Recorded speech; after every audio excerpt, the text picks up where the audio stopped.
প্রতি শ্রদ্ধা না দেখান।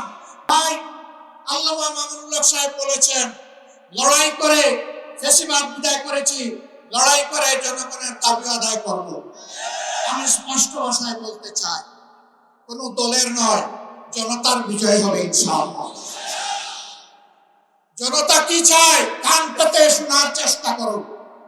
যদি এই ভাষা বুঝতে ব্যস্ত হন, তাহলে নিজের পরিণতির জন্য যে বুঝতে ব্যর্থ হবেন তাকে তৈরি থাকতে হবে।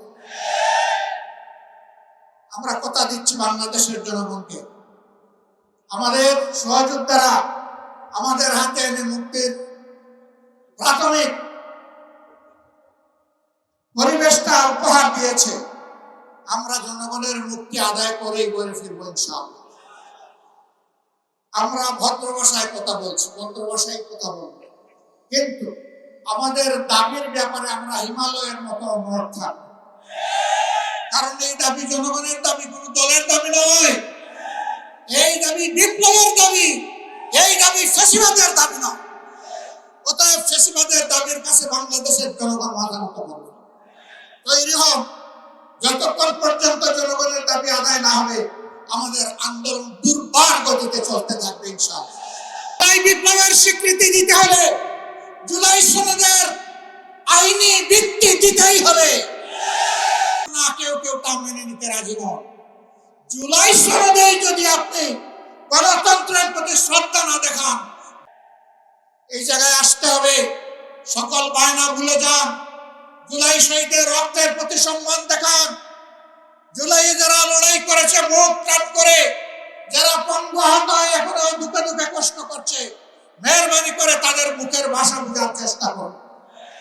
আমার ভাই আল্লামা মামুনুল হক সাহেব বলেছেন, লড়াই করে ফ্যাসিবাদ বিদায় করেছি, লড়াই করে জনগণের দাবি আদায় করব। আমি স্পষ্ট ভাষায় বলতে চাই, কোন দলের নয়, জনতার বিজয় হবে ইনশাআল্লাহ। জনতা কি চায় কান পেতে শোনার চেষ্টা করুন। যদি এই ভাষা বুঝতে ব্যস্ত হন, তাহলে নিজের পরিণতির জন্য যে বুঝতে ব্যর্থ হবেন তাকে তৈরি থাকতে হবে। আমরা কথা দিচ্ছি বাংলাদেশের জনগণকে, আমাদের সহযোদ্ধারা আমাদের হাতে এনে মুক্তির প্রাথমিক পরিবেশটা উপহার দিয়েছে। আমরা জনগণের মুক্তি আদায় করেই গড়ে ফিরবো ইনশাআল্লাহ। আমরা ভদ্র ভাষায় কথা বলছি, ভদ্র ভাষায় কথা বলবো, কিন্তু আমাদের দাবির ব্যাপারে আমরা হিমালয়ের মতো অনড় থাকবো। কারণ এই দাবি জনগণের দাবি, কোন দলের দাবি নয়। এই দাবি বিপ্লবের দাবি, এই দাবি ফ্যাসিবাদের দাবি নয়। অতএব ফ্যাসিবাদের দাবির কাছে বাংলাদেশের জনগণ মাথা নত করবে। তৈরি হন, যতক্ষণ পর্যন্ত জনগণের দাবি আদায় না হবে আমাদের আন্দোলন দুর্বার গতিতে চলতে থাকবে ইনশাআল্লাহ।